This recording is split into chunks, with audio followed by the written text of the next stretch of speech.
We're moving on now. We've got two more films to look at. The first one of those is on Netflix, and that is a film called Rustin. I've seen that. I saw that this afternoon. Scott, you've seen it as well, I think. Yep. Do you want to introduce it? Absolutely. So Rustin is a biographical drama about a civil rights activist called Bayard Rustin. Here's a clip.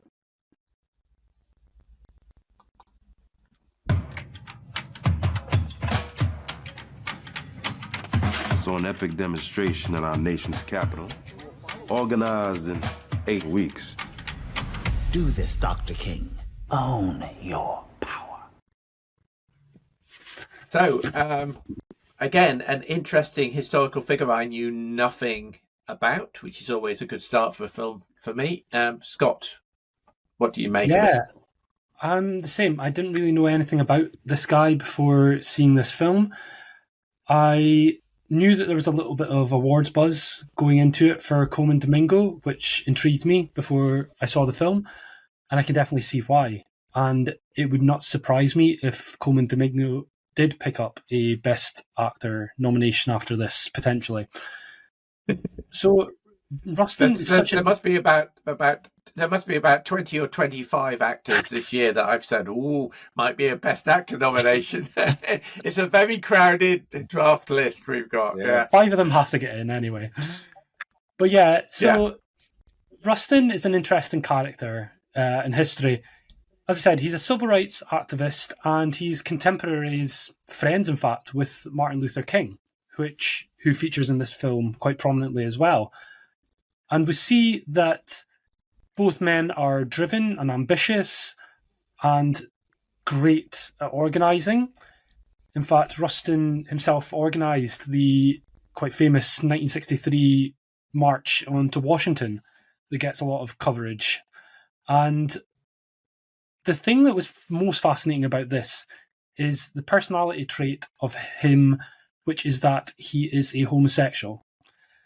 Now, this plays out in such a fascinating way in that already at this time he is discriminated against because of his colour, but even within the black community he is discriminated against in addition to that because of his sexual identity as well, which I thought was something I haven't really seen in a movie displayed in this way before. And it's directed by George C. Scott, who directed Ma Rainey's Black Bottom. Absolutely loved that film. And it's got such a great cast list as well. As on top of Coleman Domingo, we get the likes of Chris Rock, Glyn Turman, CCH Powder, Jeffrey Wright. So many big names that are pretty much all impressing in one way or another in this film.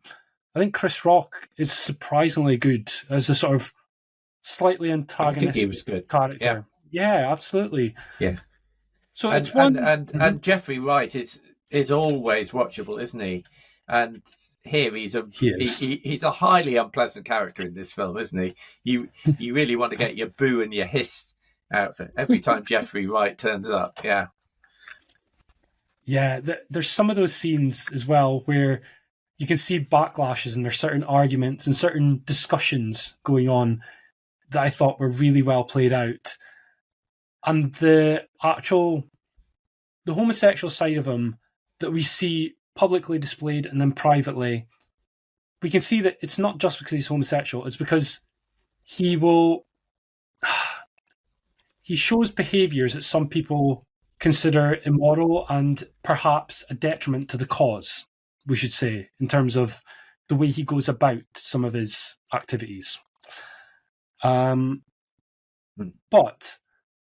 I thought this was a fascinating story, a really well-told drama. It's similar in a way to Selma with David Oyelowo, which I thought was a fantastic piece of work. Interestingly, a work where I thought Oyelowo was a big snub for an Oscar nomination. Hopefully that doesn't happen again, but possible. Yeah, I think this is a film that is definitely worth watching. I agree.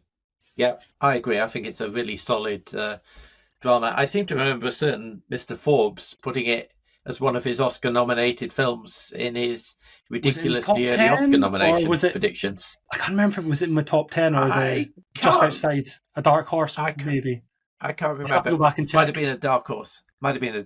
Yeah. No, I absolutely agree with everything you said. So we'll probably move on. Just to note that the executive producers of this film were Barack and Michelle Obama. So I didn't know that. Two of them. So they certainly had a lot of clout getting this movie made, didn't they? Score out of 10, Scott? As a film as a whole, I'm going to give it a 7. I gave it a 7 as well. So that's a 7 out of 10 for Rustin, showing now on Netflix, making it a borderline hit from the two of us.